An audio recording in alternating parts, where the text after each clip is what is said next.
যদি নবী বলে তুমি আমার উম্মত না, আল্লাহ পাক রাগান্বিত হইয়া না জানি বলে ফেলেন, ও জাহান্নামের ফেরেশতারা এই বেনামাজিদের ধর, জাহান্নামের হ্যান্ডকাপ লাগাইয়া জাহান্নামের দিকে নিয়ে যাও।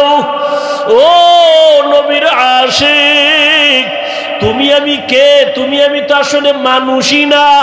যারা মানুষ হইয়া জান্নাতের টিকিটের ঘোষণা হয়ে গেছে, আবু বকর, ওমর, ওসমান, আলী সহ 10 জন সাহাবা, এদের জীবনী পড়ো। আবু বকরের ইখলাসের তো কমতি নাই, এত বেশি তাকওয়া, এত সুন্দর তাদের নামাজ, এত সুন্দর তাদের তেলাওয়াত, এত সুন্দর তাদের জিকির, এত সুন্দর তাদের ইবাদত, মুআমালাত, মুআশারাত। এরপরও তারা সারা জিন্দেগি কান্না করেছেন। আবু বকর রাতের গভীরে নামাজে দাঁড়ায় কাঁদেন। নবী বলেন, আবু বকর কাঁদেন কেন? বলে, আল্লাহর আদালতে আমি কেমনে দাঁড়ায় জবাব দিব? নবী বলেন, আপনি তো জান্নাতের সুসংবাদ প্রাপ্তদের একজন। আবু বকর বলেন, ও নবী, আপনি যে জাহান্নামের বয়ান করেছেন, আল্লাহর আদালতের কথা বলেছেন, আমার মাওলায় যদি আমার জীবনের আমল পছন্দ না করেন, তখন তো আমার জাহান্নাম ছাড়া উপায় হবে না। এই ভয়ে কান্না করি। ওমরে ফারুক কত আমলওয়ালা, ইখলাসওয়ালা, তাকওয়াওয়ালা জান্নাতি সাহাবী, সারা জিন্দেগি কান্না কান্না কান্না। উসমান রাদিয়াল্লাহু আনহু কবরের কিনারা দিয়ে যাইতেন আর কানতেন, এত কান্নার আওয়াজ। ও আল্লাহর বান্দারা, হেদায়েতের মালিক আল্লাহ। আবু জাহাল নবীরে 13টা বছর দেখলো, বয়ান শুনলো, কালেমা কপালে আসলো না। ওমরের মতো বান্দা নবীর কল্লা কাটতে গিয়া কালেমা পড়লো। ও বান্দা, জানি না এই ময়দানে কার কপাল আবু জাহালের মতো, কার কপাল ওমরের মতো। কেউ আবু জাহালের মতো হইয়া না জানি এখানে বসিয়া চোখে পানি নাই, তওবার নিয়ত নাই, বয়ানের পরে বাইরে গিয়া আরো বিরোধিতা শুরু করবে।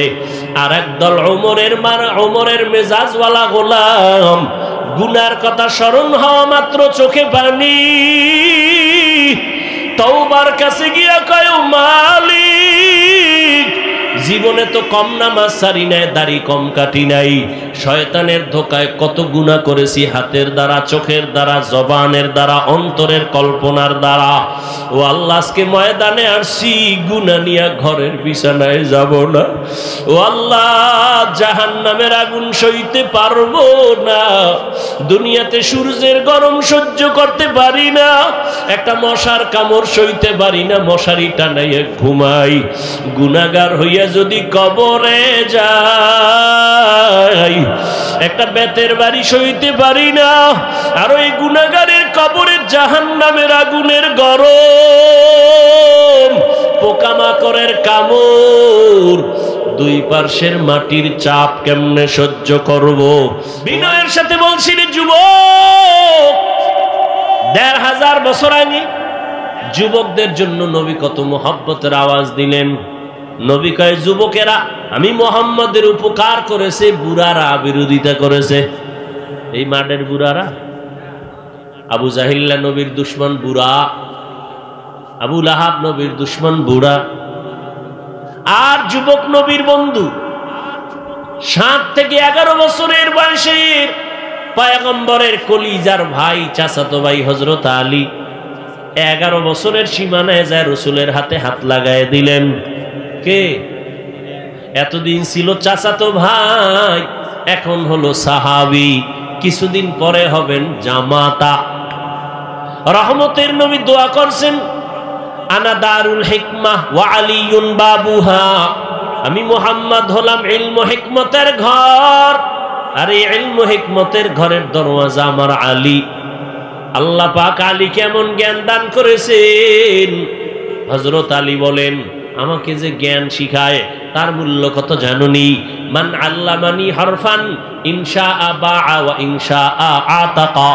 হযরত আলী বলেন, একটা অক্ষর আমাকে যিনি শিখায় দিল, তার দাম আর মূল্য এত বেশি। চাইলে আমাকে গোলাম বানায় রাখতে পারে, চাইলে আমাকে বিক্রিও করে দিতে পারে। এই যুবক, মাদ্রাসায় পড়ো, স্কুলে পড়ো, ভালো করে শুনে নাও, একটা অক্ষর যিনি শিখান তার এত মূল্য। ও আল্লাহর বান্দারা, মা বাবায় আমি হাফিজুর রহমানকে দোয়া কলমে আমাকে লেখাপড়া শিখাইতে পারেন নাই, এই চেয়ারে বসাইতে পারেন নাই, কথা বলা শিখান নাই। আমার ওস্তাদ, আমার শিক্ষক আমার পেছনে রাত দিন কষ্ট করে আমাকে লেখাপড়া শিখাইছেন, কথা বলা শিখাইছেন, দস্তখত শিখাইছেন। ওই শিক্ষকের মূল্য এত বেশি যারা বেয়াদবি করছো, যারা করবি, লিখে রাখ, মরার আগে তোর বিছানায় পতন শুরু হয়ে যাবে। এখন তো বেয়াদবির খেলা চলতেছে। হ্যাঁ, ক্লাস 5-এ পড়ে, 6-এ পড়ে, বড় বড় আলেমদের বিরুদ্ধে লেখালেখি করে ফেসবুকে। ঠিক নেই? আমি বলি এরা বেয়াদব। বলো এরা কি? এরা বেয়াদব। লিকুল্লি শাইইন যিনাতুন ফিল ওয়ারা ওয়া যিনাতুল মারই তামামিল আদাবি। আজ খোদা খা হিমে তৌফিকে আদব, বেআদব মাহরুমে গাশ আজ ফজলে রব। ইমাম সাহেব নামাজ পড়ায়, ভুল হইতে পারে না? পারে না? লোকমা দিবে হেনের বন্যা দোকানে চা খায়, পাশের দোকানে হে লোকমা দিবে যে হুজুর আমনে কই আমি চায়ের দোকানে, ঠিক আছে নি ভরা, ঠিক করে পড়েন, জায়েজ আছে? নামাজের ভেতরের লোক লোকমা দিবে, কথা ঠিক। বাইরের লোক লোকমা দেওয়া জায়েজ নাই, দিলেও ইমাম সাহেবের নেওয়া জায়েজ নাই, কথা ঠিক। তাহলে লোকমা দিবে কে? নামাজের মধ্যে যারা, তারা, তাই তো। নামাজের মধ্যে কি সবাই দিবে? না, ইমামের পেছনে যদি আলেম থাকেন তার অধিকার, তিনি দিবেন, কথা ঠিক না? এই জন্য ইমামের পেছনে শিক্ষিত আলেম যে দাঁড়ানো উচিত, এটাই নিয়ম, সে লোকমা দিবেন, কথা ঠিক না? ইমামের লোকমা যে কেউ দিলে হবে? হবে না। ঠিক এখানেও ওলামায়ে কেরামের ভুলের ঊর্ধ্বে কেউ না। ভুল করলে রিক্সা ড্রাইভার, আউল ফাউল মানুষ, কোনো বাচ্চা ভুল ধরার কোনো অধিকার নাই। হ্যাঁ, ভুল ধরবেন সংশোধনের নিয়তে, তার সমপর্যায়ের ওলামায়ে কেরাম মুরব্বীরা। কিন্তু কেউ যদি এর নিচে যায় তাহলে এটা ভুল ধরা না, এটা গাদ্দারি, বেয়াদবি। আল্লাহ হেদায়েত দান করুন। ভাইরা আমার, রহমতের নবী বলেন আদব, এটা মায়ের গর্ভ থেকে কেউ আদব শিখে আসে না, শিখতে হয়। নবীও বলেন মান আল্লামানি, কি না, মান আদাবানি রব্বি ফাআহসানা তাদিবি, রব আমাকে আদব শিক্ষা দিয়েছেন। আল্লামানি রব্বি ফাআহসানা তালিমি, আল্লাহ আমাকে ইলম শিক্ষা দান করেছেন। আল্লাহর দেওয়া শিক্ষা, ইলম আর আদব কতই না সুন্দর। আল্লাহর দেওয়া শিক্ষা, দেওয়া আদব, এর নবী না শেখ, নবীজি আবার সাহাবায়ে কেরামদেরকে আদব শিখাইছেন। আদবের আরেক নাম হলো সুন্নত। বলেন আরেক নাম কি? সুন্নত। পানিটা কেমনে ধরবেন, কেমনে পান করবেন, এটা যেমন একদিকে নাম আদব, আর এক নাম হলো সুন্নত। কেমনে চেয়ারে বসবেন, মুরব্বীর সামনে কেমনে কথা বলবেন, হাতগুলো কেমনে আপনি নাড়াচাড়া করবেন, এগুলোর মধ্যে আদব আছে না নাই? আছে। খানা খাইতে কেমনে বসবেন, এটা যেমন আদব, আদবের নাম সুন্নত। ওরে নবীর উম্মতের দল, ১৫০০ বছর আগে নবী বিদায় বেলা দুইটা জিনিস রেখে চ্যালেঞ্জ দিয়ে গেলেন, ও উম্মতেরা আমি বিদায় হয়ে যাই, দুইটা জিনিস রেখে গেলাম, ধৈরা যদি রাখো ঈমানও যাবে না, সম্মানও যাবে না। ১ নম্বরে আল্লাহর কোরআন, ২ নম্বরে নবীজির সুন্নত। ১৫০০ বছর পর আমাদের কাছে আলহামদুলিল্লাহ নবীর সুন্নত আর কোরআন আছে যতটুকু, সম্মান আর ঈমান আছে ততটুকু। চারদিকে দুশ্মনে ভরা, মাদ্রাসা বন্ধ করে দাও, ওয়াজ মাহফিল বন্ধ করে দাও, কত কিছু। কি এখানে ওয়াজ হবে না, কে কয়? গাঞ্জাখোর, আমার অনুমতি লাগবে, কে কয়? মদখোর, সুদখোর, সুদখোরের অনুমতি লাগবে কোরআনের মাহফিলের জন্য। আছে না নাই? কোরআন হাদিস পড়লাম আমরা ডাউলের পানি খাইয়া, সুদখোর থেকে অনুমতি নিতে হবে। সুদখোর বলে হুজুর বয়ান এমনে করেন, কেমনে করব? কোরআন হাদিসের ভেতরের তা করেন, ভেতরের আর বাইরের তুমি কি বুঝো? এরকম আছে না নাই? এগুলো কেন? এই দোষ কাকে দিবেন? কাকে দিবেন? শিয়ালের হাতে মুরগি রেখে যদি বলেন 2 দিন আমানত, শিয়াল পণ্ডিত 2 দিন পরে যেন আস্থা পাই, আস্তাও বুঝি না, মরাও বুঝি না, তাজাও বুঝি না, জিম্মেদারি আমার হাতে নাই, দিছো কি করার।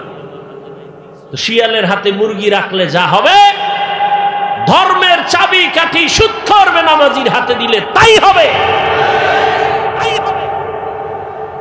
আল্লাহ হেদায়াত দান করুন। এই জন্য সাবধান, ইমামের নামাজ ভেজাল তো মুক্তাদির নামাজও ভেজাল। কি এই জন্য খুব সাবধান, ইমামতিতে যারে দিবেন সে অভিজ্ঞ কিনা, আমল ভালো কিনা, তেলাওয়াত সুন্দর কিনা দেখে শুনে দিতে হবে। শুধু মসজিদেরটা না, আপনার জীবনের যাকে আপনি আসল মানাবেন, যাকে আপনি আদর্শ মানাবেন, ভেবে চিন্তে এরপরে নির্ধারণ করতে হবে। লাকাদ কানা লাকুম ফি রাসূলিল্লাহি উসওয়াতুন হাসানাহ। রহমতের নবী আমার মক্কা নগরীতে আসলেন যেই সময় মক্কার মানুষগুলো খারাপ, আল্লাহর ঘর যেই জমিনে, ওই জমিনের মানুষগুলো কেন এত খারাপ? যেই ঘরটা দেখলে সওয়াব, যেই ঘরের এরিয়ায় 1 রাকাত নামাজ 1 লক্ষ রাকাত নামাজের সওয়াব, এত দামি ঘরের পার্শ্বের মানুষগুলো এত খারাপ কেন? বলেছিলাম এখানে মাদ্রাসা মসজিদ, আশেপাশের মানুষগুলো অন্য মানুষের তুলনায় কম খারাপ থাকবে। ঠিক বাইতুল্লাহ এমন একটা দামি ঘর, যেই ঘরের মানুষগুলো অন্য তুলনায় একটু কম খারাপ, কিন্তু এত বেশি খারাপ কেন? এর বিস্তারিত আলোচনার সংক্ষেপ জবাব, এই মানুষগুলো বেশি খারাপ হওয়ার পেছনে কারণ এদের কোনো মুরব্বি নাই। কি নাই? ঈসা নবী চলে গেলেন, আমার নবী আসবেন, মাঝখানে কোনো নবী নাই, কোনো রসুল নাই, কোনো মুরব্বি নাই।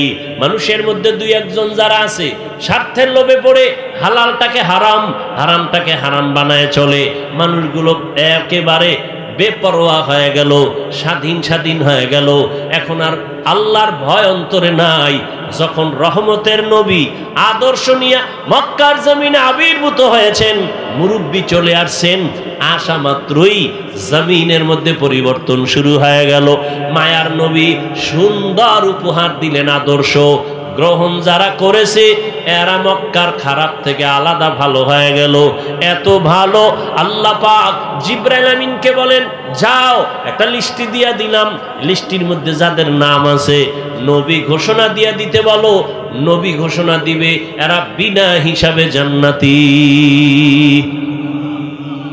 নবী একটা মিথ্যা কথা বলেন নাই, এই মানুষগুলো খারাপ। নবী এত আদর্শ দিছেন, মানুষগুলো নবীরে গালি দেয়, নবী জবাব দেন না, মানুষগুলো মিথ্যা অপবাদ দেয়, নবী মিথ্যা কথা বলেন না, মিথ্যার সারও দেন না। রহমতের নবী মানুষ যত ঠেলে ধাক্কায় সরায়া দেয়, নবী তার কাছে ততবার যায়। মানুষ মন বেজার করে নবীর সাথে কথা বলে, নবী হাসি মুখে কথা বলেন। নবীর আদর্শ দিয়া মক্কার মানুষগুলো এত খারাপ ছিল, এখন এত দামি হয়ে গেল। আল্লাহ ঘোষণা দিলেন এরা বিনা হিসাবে জান্নাতি। ইমামুল আউয়ালিন আল আখিরিন বাহরে সাদকা রাহমাতাল লিল আলামিন। খারাপ লাগে আপনাদের? আর 2-4 মিনিট আমি শেষ করে দিচ্ছি। ভাইরা আমার, রহমতের নবীর আদর্শ আজ আমরা লালন করার কারণে এই ময়দান আজ ফুটন্ত গোলাপ। এরে আল্লাহর বান্দা, নবীর আদর্শ মানার কারণে আজ আমাদের সম্মান ইজ্জত, নবীর আদর্শের কারণে দুনিয়াতেও সম্মান, পরকালেও সম্মান। ও যুবক বাবারা, এই দুনিয়াতে কত আদর্শ দেখলাম। আব্রাহাম লিঙ্কনের আদর্শ ব্যর্থ হয়ে গেল, মাও সেতুনের আদর্শ ব্যর্থ হয়ে গেল, লেনিনের আদর্শ ব্যর্থ, কালমার্সের আদর্শ ব্যর্থ। এক কথায় সব দুনিয়ার বানানো আদর্শ না পাক, মদিনাওয়ালা নবীর আদর্শটাই হলো পাক। ও যুবক বাবারা, বলো তো, নবীজির আদর্শ দুনিয়ায় যে রেখে গেলেন, এগুলো কি হিন্দুরা মানবে? বৌদ্ধরা মানবে? ইহুদিরা মানবে? কারা মানবে? কোন দেশের মুসলমান? সারা দুনিয়ার মুসলমান। আপনাদের না কি? সারা দুনিয়ার মুসলমান, কিন্তু কই আজকে আমি তোমাকে টুপির জন্য কত মায়া লাগায়া বয়ান করি, এরপরও তুমি টুপি মাথায় দিতে চাও না। কত মিষ্টি আওয়াজ, পায়ে ধরে ধরে বিনয়ের সাথে দাড়ির বয়ান করি, আলেমদের বয়ানে তুমি দাড়ি রাখতে চাও না, তুমি পর্দা করতে চাও না। কেন কেন বাবা? তোমার ইসলাম কি আলাদা? তোমার আল্লাহ কি আলাদা, নাকি আল্লাহ এক? এই সবাই সবাই বলো, তোমার আমার আল্লাহ, তোমার আমার নবী, তোমার আমার কোরআন, তোমার আমার ধর্ম, তোমার আমার কালেমা, তোমার আমার কাবা, সব এক। দুনিয়াতে আসছি তাও এক। বিদায় বেলা কাফন হবে, তিনটা কালার হবে আলাদা। আমাদের হুজুরদের কালার এক রকম, তোমাদের কাফনের কালার আর এক রকম, সবার কালার এক। আজকে আমি বক্তা, তুমি শ্রোতা, তুমি ডাক্তার, আমি রোগী, আমি ইমাম, তুমি মুক্তাদি। আজকে আমার চেয়ার আলাদা, তোমার বসার চেয়ার আলাদা, কিন্তু কাফনের ভিতরে যেদিন ঢুকবো ওই দিন টের পাবে কে আলাদা, কে উপরে কে নিচে, কোনো কিছুই নাই। গোলামের লাশটা যেভাবে আছে, মালিকের লাশটাও সেভাবে পড়ে থাকবে। ইমামের লাশটা যেমন আছে, মুক্তাদির লাশটাও তেমন পড়ে থাকবে। কাফনে লেখা থাকবে বড় হুজুরের লাশ। হ্যাঁ, কবরের সাইজও হবে এক নাকি আলাদা?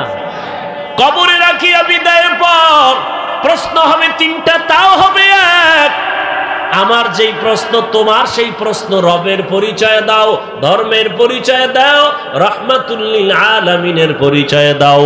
ও বাবা, আজকে আমি টুপি মাথায় না দিলে লজ্জা লাগে। তুমি কেমন মুসলমান যে তোমার টুপি দিতে লজ্জা লাগে? আমি দাড়ি কাটতে লজ্জা পাই, তুমি দাড়ি রাখতে লজ্জা পাও। তুমি কেমন মুসলমান হইলা বলো? আমি মসজিদে না ঢুকলে লজ্জা লাগে, তোমার মসজিদে ঢুকতে বড় লজ্জা লাগে। আমি পর্দা না করলে লজ্জা পাই, তুমি পর্দা করতে লজ্জা পাও। বলো বাবা, তোমরা কি সঠিক, আমরা ব্যাঠিক, নাকি আমরা সঠিক তোমরা ব্যাঠিক, না কোরআন মিথ্যা? কি ভাইবা আমাদের কথাগুলো ফালায়া দিতেছো? ভাবতেছো কি বাবা এখনো কি মরবা না? তোমার চোখের সামনে ছাত্র জনতার আন্দোলনে কত তাজা তাজা প্রাণ চলে গেল যুবক যুবতীর। ও আল্লাহর বান্দা, তুমি যে বাঁচবা কোনো গ্যারান্টি আসেনি। এমন একটা দিন নাই হুন্ডায় অ্যাক্সিডেন্ট হয়ে যুবক মরে না। পানির ভিতরে তাকাও, যুবকের লাশ। ঘুমের বিছানায় কত যুবক মরেনি? তুমি যে ঘুমাও, তুমি যদি ঘুমের মধ্যে মরিয়া যাও, আল্লাহর আদালতে কি জবাব দিবা? মনটাকে জিজ্ঞাসা করো, আল্লাহর কোরআন সত্য নি? এই যুবকরা ঘুমাও, বল আল্লাহর কোরআন সত্য নি? এই যুবক, আমিও তো তোর মতো প্যান্ট শার্টটাই লাগায়া দাড়ি কাইটা যদি চলতাম, কেউ আমারে বাধা দিত না। টুপি মাথায় দিলে মাথা গরম, দাড়ি রাখলে যৌবনের ভাব চলে যায়, লম্বা জামাটার কারণে গরম লাগে, কম বুঝি না। এরপরও কেন টুপি ফালাই না, দাড়ি ফালাই না, লম্বা জামা ফালাই না? সরকার আমগো ভাতা দেয় আলাদা না, বরং সরকারও চায় টুপিওয়ালাদের মুখে তালা দাও, টুপি ফালায় দাও, সব ল্যাংটা বানায় দাও। হুজুর টুজুরের দরকার নাই। বিভিন্ন চক্রান্ত, এত কিছুর পর কেন টুপি ফালাই না, দাড়ি ফালাই না? বরং পাও দৌড়ে দৌড়ে তোমাদেরও বুঝাই, অথচ তুমি আমার 1 টাকার বেতনও দাও না, বরং তুমি দাও গালি, দাও তুমি বকা, বিরোধিতা করতে থাকো। এরপরও কেন মাথা নত করিয়া তোমার কাছে বিনয়ের সাথে পাও দৌড়ে বুঝাই, নামাজটা পড়ো বাবা, দাড়িটা লম্বা করো, মা বাবার দোয়া নিয়ে চলো। এর একমাত্র কারণ আল্লাহর কোরআন পড়িয়া দেখলাম নবীর কথায় কোনো মিথ্যা নাই। আমার নবী 63 বছর হায়াতে কোনো মিথ্যা বলেন নাই। ও আল্লাহর বান্দারা, আমার আল্লাহর কোরআন সত্য। ওই কোরআনে জান্নাতের বয়ান আছে, তাও সত্য। আল্লাহর কোরআনে জাহান্নামের বয়ান আসেনি? স্বীকার কর, আছে। জাহান্নামের বয়ানও সত্য। কে জান্নাতে যাবে, কে জাহান্নামে যাবে, আল্লাহ তাও বয়ান করেছেন। ইন্নাল আবরারা লাফি নাঈম ওয়া ইন্নাল ফুজ্জারা লাফি জাহিম। নেক আমলওয়ালারা জান্নাতের পথিক, গুনাহ যারা করবে তারা জাহান্নামের পথিক। এবার নেক আর গুনাহ তো তুমি নিজেই বুঝো, মিথ্যা বলা নেক না গুনাহ? চুরি করা গুনাহ, ডাকাতি করা গুনাহ, মায়ের সাথে ব্যবহার খারাপ করবা গুনাহ, মুরব্বির সাথে খারাপ ব্যবহার গুনাহ, অন্যের হক নষ্ট করা গুনাহ, নামাজ না পড়া গুনাহ, পর্দা না করা গুনাহ, দাড়ি কাটা গুনাহ, ছাটা গুনাহ, নাচ গান দেখা গুনাহ, চোখের গুনাহ, হাতের গুনাহ। ও আল্লাহর বান্দারা, জান্নাত পাবে কারা? যারা নেক আমল করবে। গুনাহগারদের জন্য জাহান্নাম। জান্নাতটা নেক আমলওয়ালারা যেই জান্নাত পাবে, ওই জান্নাতটা কেমন সুন্দর জানোনি? আল্লাহ তাও বয়ান করেছেন, জান্নাতিন তাজরি মিন তাহতিহাল আনহার। এমন জান্নাত আল্লাহ দিবেন যেই জান্নাতের নিচে মধুর নহর, দুধের নহর।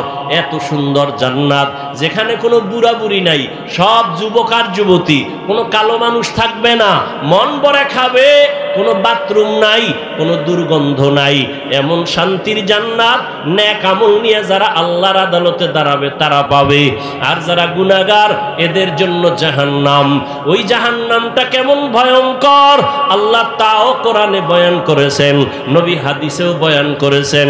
ওয়াইলুল লিকুল্লি হুমাযাতিল লুমাযা আল্লাযী জামাআ মালান ওয়া আদ্দাদা ইয়াহসাবু আন্না মালাহু আখলাদা কাল্লা লা ইউনবাযান্না ফিল হুতামাহ ওয়া মা আদরাকা মাল হুতামাহ নারুল্লাহিল মুকাদা। জাহান্নামের আগুন কেমন ভয়ঙ্কর!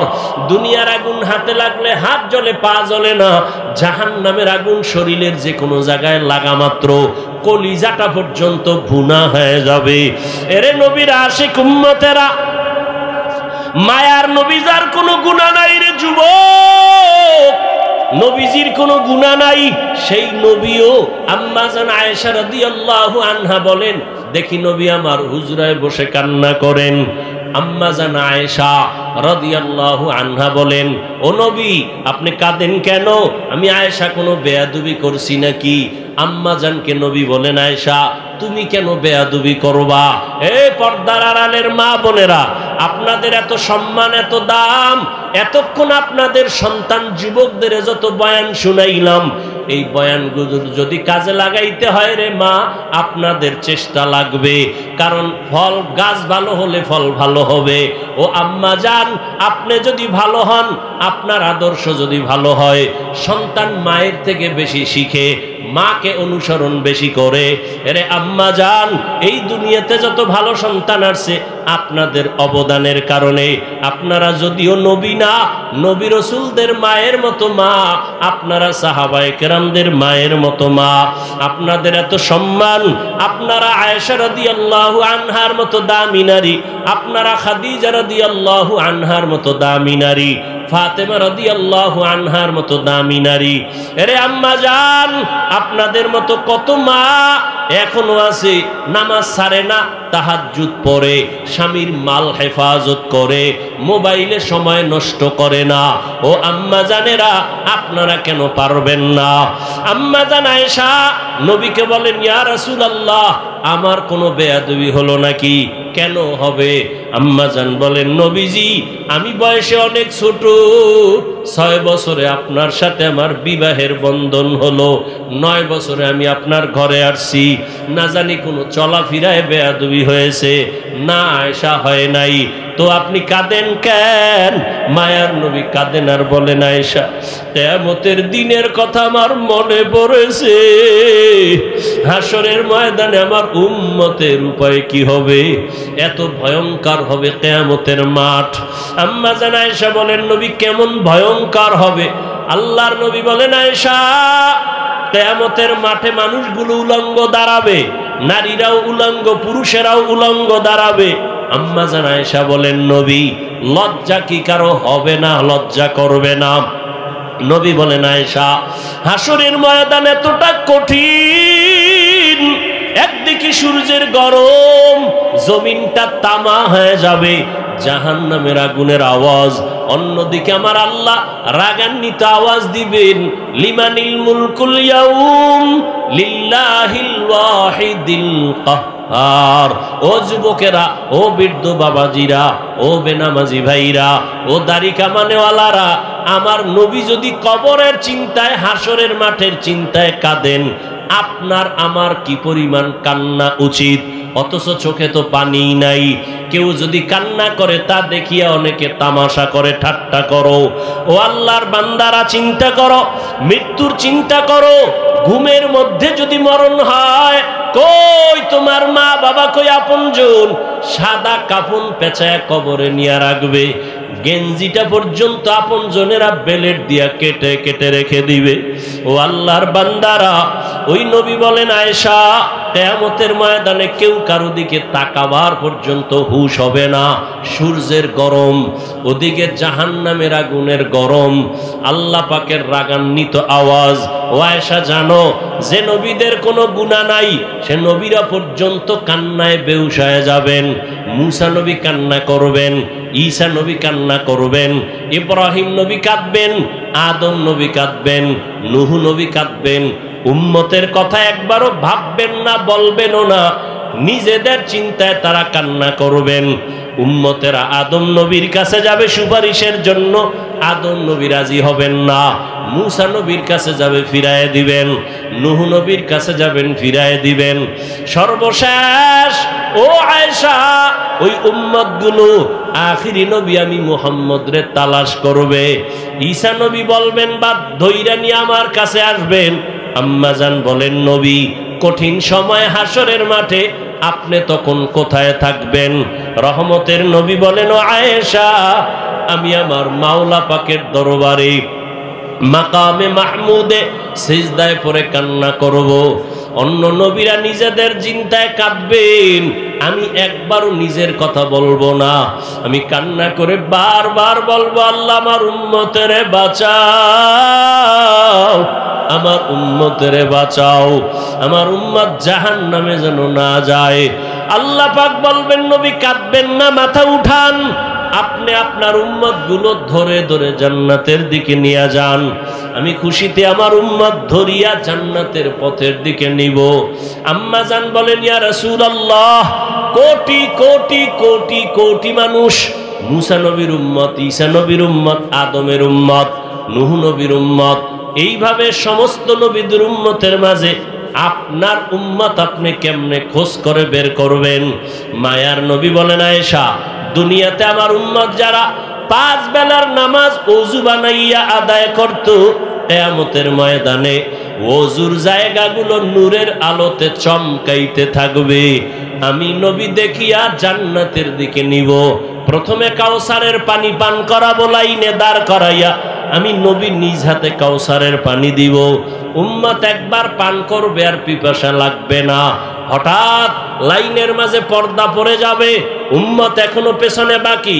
ও ফেরেশতারা, এখনো কেন বাকি? উম্মত পর্দা দিলা কেন? ফেরেশতারা বলবেন, এরা আপনার আসল উম্মত না, এরা ভেজাল উম্মত। দুনিয়াতে আপনি চলে যাওয়ার পরে আপনার আদর্শকে জবাই করেছে, নিজেও নামাজ পড়ে নাই, অন্যে নামাজ পড়তো তাও পছন্দ করে নাই, নিজেও দাড়ি রাখে নাই, অন্যে দাড়ি রাখবে তাও পছন্দ করে নাই, নিজেও হালাল খায় নাই, যারা হালাল খাইতো তাদের পছন্দ করে নাই। এমন নিমক হারাম উম্মত আছে না নাই? নিজেও পাগড়ি পরে না, অন্যেরা পাগড়ি পরবে তাও পছন্দ করে না, নিজেও আল্লাহর জিকির করে না, অন্যেরা আল্লাহর জিকির করবে তাও পছন্দ করে না, নিজেও পর্দা করে না, অন্যেরা পর্দা করবে তাও পছন্দ করে না, নিজেও কখনো আল্লাহর কাছে গুনার কথা স্মরণ করে কাঁদে না, কেউ যদি কান্না করে তাও পছন্দ করে না। আল্লাহর নবী বলবেন, আমি তখন রাগ হইয়া উম্মতের তারায় বলবো, সোহকন সোহকা লিমান গাইয়ারা মিন বাদি, আমার পরে যারা আমার দিনকে উল্টা পাল্টা প্রবাহিত করেছো, আজ ভেগে যাও, তোমরা আমার উম্মত না। নবী যদি ভাগাইয়া দেয় রে মুমিন, জানি না ওই কাতারে কার কপাল পড়িয়া যায়।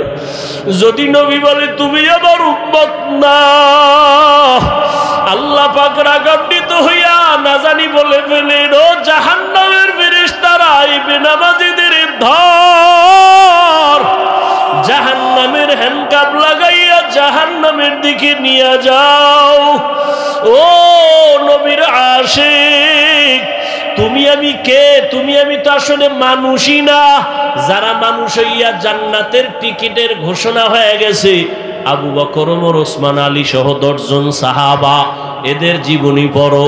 আবু বকরের ইখলাসের তো কমতি নাই, এত বেশি তাকওয়া, এত সুন্দর তাদের নামাজ, এত সুন্দর তাদের তেলাওয়াত, এত সুন্দর তাদের জিকির, এত সুন্দর তাদের ইবাদত, মুআমালাত, মুআশারাত। এরপরও তারা সারা জিন্দেগি কান্না করেছেন। আবু বকর রাতের গভীরে নামাজে দাঁড়ায় কাঁদেন। নবী বলেন, আবু বকর কাঁদেন কেন? বলে, আল্লাহর আদালতে আমি কেমনে দাঁড়ায় জবাব দিব? নবী বলেন, আপনি তো জান্নাতের সুসংবাদ প্রাপ্তদের একজন। আবু বকর বলেন, ও নবী, আপনি যে জাহান্নামের বয়ান করেছেন, আল্লাহর আদালতের কথা বলেছেন, আমার মাওলায় যদি আমার জীবনের আমল পছন্দ না করেন, তখন তো আমার জাহান্নাম ছাড়া উপায় হবে না। এই ভয়ে কান্না করি। ওমরে ফারুক কত আমলওয়ালা, ইখলাসওয়ালা, তাকওয়াওয়ালা জান্নাতি সাহাবী, সারা জিন্দেগি কান্না কান্না কান্না। উসমান রাদিয়াল্লাহু আনহু কবরের কিনারা দিয়ে যাইতেন আর কানতেন, এত কান্নার আওয়াজ। ও আল্লাহর বান্দারা, হেদায়েতের মালিক আল্লাহ। আবু জাহাল নবীরে 13টা বছর দেখলো, বয়ান শুনলো, কালেমা কপালে আসলো না। ওমরের মতো বান্দা নবীর কল্লা কাটতে গিয়া কালেমা পড়লো। ও বান্দা, জানি না এই ময়দানে কার কপাল আবু জাহালের মতো, কার কপাল ওমরের মতো। কেউ আবু জাহালের মতো হইয়া না জানি এখানে বসিয়া চোখে পানি নাই, তওবার নিয়ত নাই, বয়ানের পরে বাইরে গিয়া আরো বিরোধিতা শুরু করবে। আর একদল ওমরের মেজাজওয়ালা গোলাম, গুনার কথা স্মরণ হওয়া মাত্র চোখে পানি, তওবার কাছে গিয়া কয়, মালিক, জীবনে তো কম নামাজ সারি নাই, দাড়ি কম কাটি নাই, শয়তানের ধোকায় কত গুনাহ করেছি, হাতের দ্বারা, চোখের দ্বারা, জবানের দ্বারা, অন্তরের কল্পনার দ্বারা। ও আল্লাহ, আজকে ময়দানে আসছি, গুনাহ নিয়ে ঘরের বিছানায় যাব না। ও আল্লাহ, জাহান্নামের আগুন সইতে পারবো না, দুনিয়াতে সূর্যের গরম সহ্য করতে পারি না, একটা মশার কামড় সইতে পারি না, মশারি টানাইয়া ঘুমাই। গুনাহগার হইয়া যদি কবরে যাই, একটা বেতের বাড়ি সইতে পারি না। আর ওই গুনাহগারের কবরে জাহান্নামের আগুনের গরম, পোকামাকড়ের কামড়, দুই পার্শ্বের মাটির চাপ কেমনে সহ্য করব?